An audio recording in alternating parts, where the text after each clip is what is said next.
एक भक्त ने पूछा, बाबा मैं सब कुछ सही से करती हूँ, रोज पूजा पाठ करती हूँ, फिर भी घर में बरकत नहीं है, धन नहीं टिकता, सदस्य बीमार रहते हैं।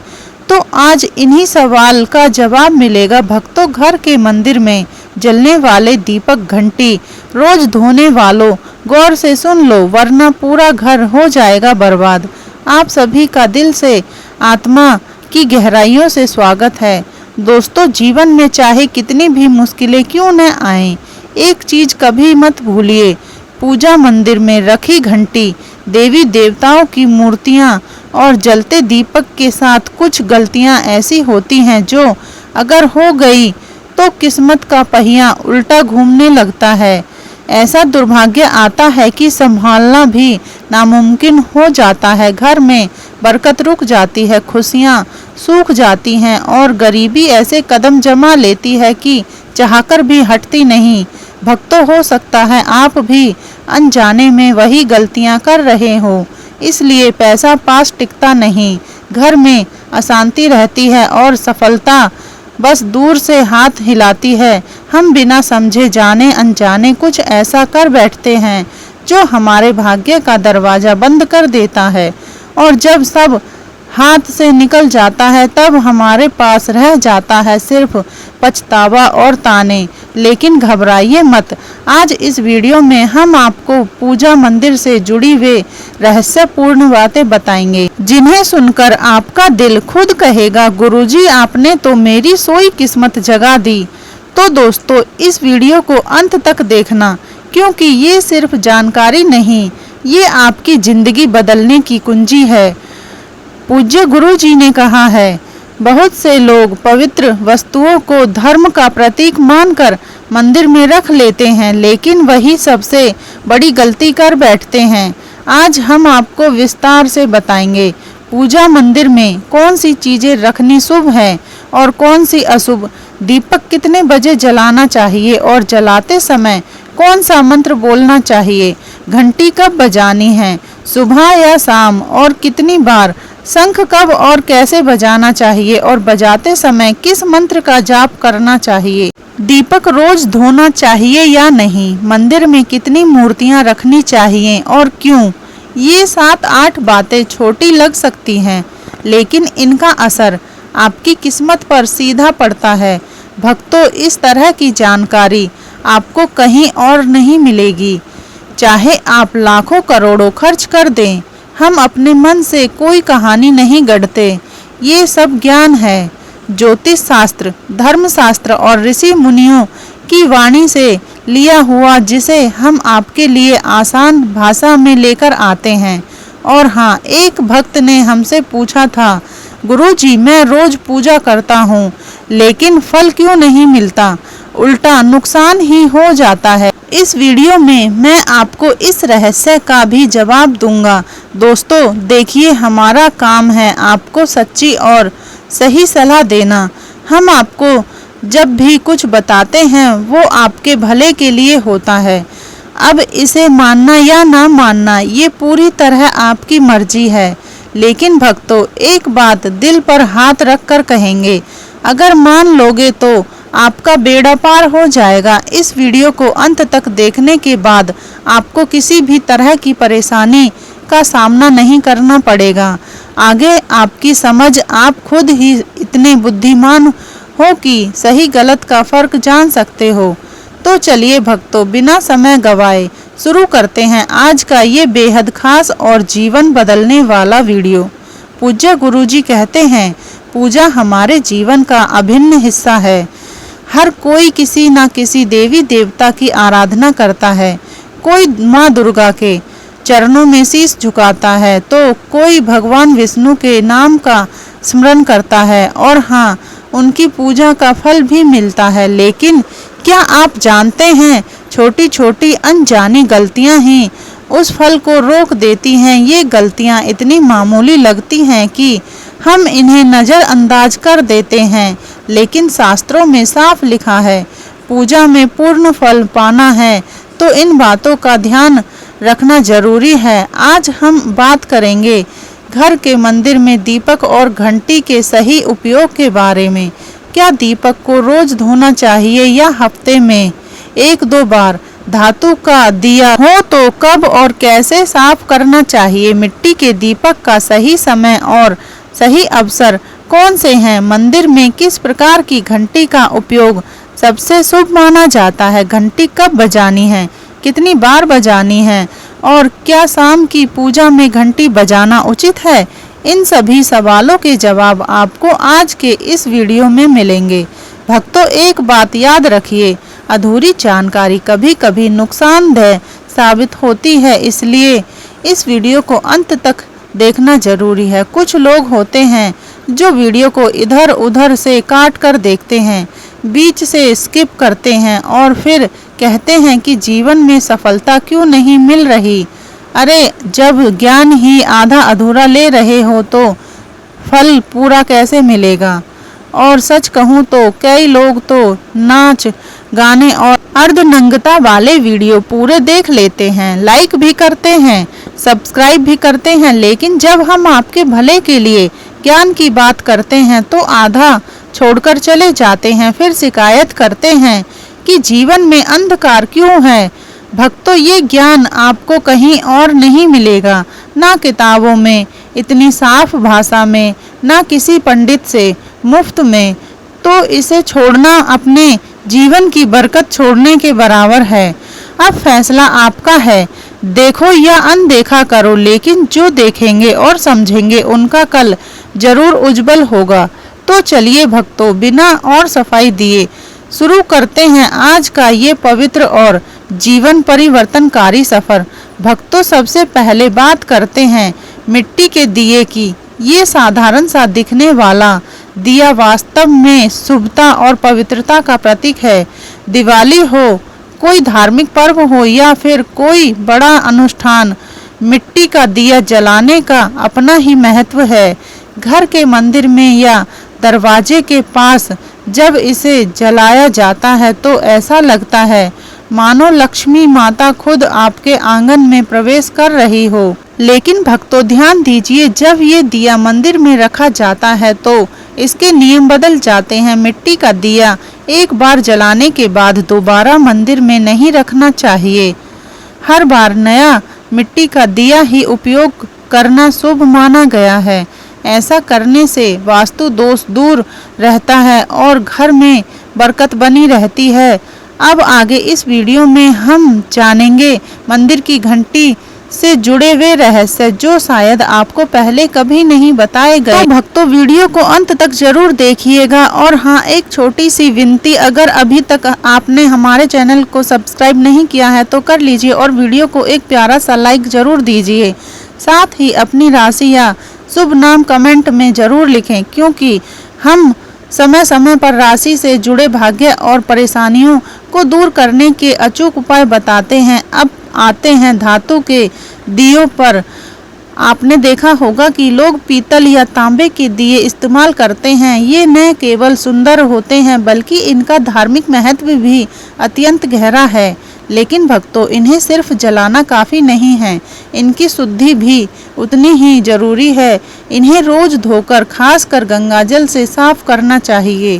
गंगाजल से धोने पर दिया पवित्र हो जाता है और घर में सकारात्मक ऊर्जा चारों ओर फैल जाती है। अगर आप हफ्ते में केवल 1-2 बार इन्हें साफ करते हैं तो ये पूरी तरह से शुद्ध नहीं हो पाते, इसलिए इसे अपनी रोजाना की आदत बना लें। और अब आते हैं घर के मंदिर की घंटी पर। पीतल की घंटी की ध्वनि ऐसी होती है जो वातावरण की नकारात्मक ऊर्जा को तुरंत दूर कर देती है और सकारात्मकता का प्रभाव बढ़ा देती है। लेकिन भक्तों, इसे कभी भी दक्षिण दिशा में न रखें, ये अशुभ माना जाता है। घंटी को हमेशा पूजा स्थल के पास या मंदिर के प्रवेश द्वार पर रखें। सबसे शुभ घंटी वह होती है जिस पर गरुड़ की नक्काशी हो। इसे गरुड़ घंटी कहते हैं और इसे अत्यंत पवित्र व फलदायक माना गया है। अब सवाल आता है, घंटी कितनी बार बजानी चाहिए? भोग लगाते समय घंटी को 5 बार बजाएं। ऐसा करने से भगवान भोग को जल्दी स्वीकार करते हैं। पूजा के दौरान घंटी को जोर जोर से या लगातार नहीं बजाना चाहिए। सिर्फ 3 बार बजाना ही उचित है। घंटी को हमेशा दाहिने हाथ से बजाएं और इसका मुख पूजा स्थल की ओर होना चाहिए। याद रखिए, घंटी को सुबह की पूजा में ही बजाना शुभ माना गया है। शाम की पूजा में घंटी बजाने से बचना चाहिए, क्योंकि शास्त्रों में इसे उचित नहीं माना गया है। इन नियमों का पालन करने से आपका पूजा पाठ कई गुना अधिक फलदायक और प्रभावी हो जाएगा। भक्तों, ये बातें छोटी लग सकती हैं, लेकिन इनका असर आपकी किस्मत पर गहरा पड़ता है। भक्तों, एक और बहुत ही महत्वपूर्ण बात जो अक्सर लोग नज़रअंदाज कर देते हैं, जब भी आप किसी मंदिर जाएं, खासकर घर के बाहर वाले मंदिर में, तो मंदिर में प्रवेश करते समय ही घंटी बजाएं। मंदिर से बाहर निकलते समय घंटी बजाने की कोई आवश्यकता नहीं होती। जब आप घंटी बजाते हैं तो यह सिर्फ आवाज़ नहीं होती, यह भगवान को दिया गया संकेत होता है। प्रभु, मैं आपके द्वार पर आ चुका हूँ, आपकी शरण में हूँ। एक बार घंटी बजाने का मतलब है कि आपने भगवान के दरबार में प्रवेश कर लिया है और पूजा आरंभ कर रहे हैं। 2 बार घंटी बजाने का अर्थ है कि आप अपनी प्रार्थना, अपने मन की बात सीधे भगवान के समक्ष रख रहे हैं। अब भक्तों, हम आपको कुछ ऐसी बातें बताने जा रहे हैं जिन्हें शायद आपको कोई न बताए, इसलिए इन बातों को ध्यान से सुनिए, क्योंकि ये आपके पूजा पाठ को और भी अधिक फलदायी बना सकती है। लेकिन उससे पहले, अगर आपने अभी तक कमेंट बॉक्स में जय माता लक्ष्मी नहीं लिखा है तो जरूर लिख दीजिए। आपके ये शब्द हमें आशीर्वाद जैसे लगते हैं, और अब आप वीडियो को लाइक करते हैं तो हमारा मनोबल बढ़ता है। यही उत्साह हमें आपके लिए और भी मूल्यवान और आध्यात्मिक जानकारी लाने की प्रेरणा देता है। अब आइए जानते हैं पूजा मंदिर के कुछ आवश्यक नियम। पूजा करते समय आपका मुख हमेशा पूर्व दिशा की ओर होना चाहिए। यह दिशा सबसे शुभ मानी जाती है, क्योंकि यहाँ से सूरज की पहली किरण आती है, जो सकारात्मक ऊर्जा से भरी होती है। पश्चिम की ओर मुख करके भी पूजा की जा सकती है, लेकिन पूर्व दिशा का लाभ कई गुना अधिक है। घर की सीढ़ियों के पास पूजा घर बनाना अशुभ माना गया है, क्योंकि वहाँ नकारात्मक ऊर्जा का प्रभाव अधिक होता है। भगवान का आसन हमेशा आपके आसन से ऊंचा होना चाहिए। कम से कम 10 इंच ऊंचा भगवान की प्रतिमा को सीधे जमीन पर रखना अशुभ माना जाता है। ऊंचा आसन पूजा स्थल में सकारात्मकता और ऊर्जावान माहौल बनाए रखता है। पूजा करते समय हमेशा चटाई या आसन पर बैठें। यह न केवल आरामदायक है, बल्कि ध्यान और श्रद्धा को भी स्थिर रखता है। ध्यान दें कि आपका आसन भगवान के आसन से ऊंचा न हो। इससे भगवान के प्रति आदर और विनम्रता बनी रहती है। भक्तों, अगली बात बेहद जरूरी है। पूजा घर में कभी भी सड़े बासी या मुरझाए फूल न रखें। मुरझाए फूल पूजा में अशुभ माने जाते हैं, क्योंकि वे नकारात्मक ऊर्जा को बढ़ाते हैं। हमेशा ताजे, सुगंधित और खिले हुए फूल ही भगवान को अर्पित करें। जब फूल मुरझा जाए या काले पड़ जाएं, तो उन्हें सम्मान पूर्वक मिट्टी में दबा दें। इससे नकारात्मक ऊर्जा दूर होती है और आपके घर में पवित्रता बनी रहती है। भक्तों, एक और महत्वपूर्ण नियम, जिस कमरे में आप सोते हैं उसमें घर का मंदिर नहीं बनाना चाहिए। यदि परिस्थिति के कारण आपको अपने सोने के कमरे में ही मंदिर रखना पड़े, तो रात को मंदिर को ढक दें या उस पर पर्दा डाल दें। इससे रात के समय मंदिर से निकलने वाली ऊर्जा आपके विश्राम को प्रभावित नहीं करेगी। ऐसा करने से घर में शांति और आपकी पूजा में एकाग्रता बनी रहती है। अब एक और विशेष बात, भक्तों, कभी भी काले कपड़े पहनकर पूजा न करें। सनातन परंपरा में माना जाता है कि काले वस्त्र मन में भारीपन और नकारात्मक भाव लाते हैं, जो पूजा की ऊर्जा को कमजोर कर देते हैं। हमेशा शुभ और हल्के रंग के वस्त्र पहने, ताकि मन में शांति, पवित्रता और सकारात्मकता बनी रहे।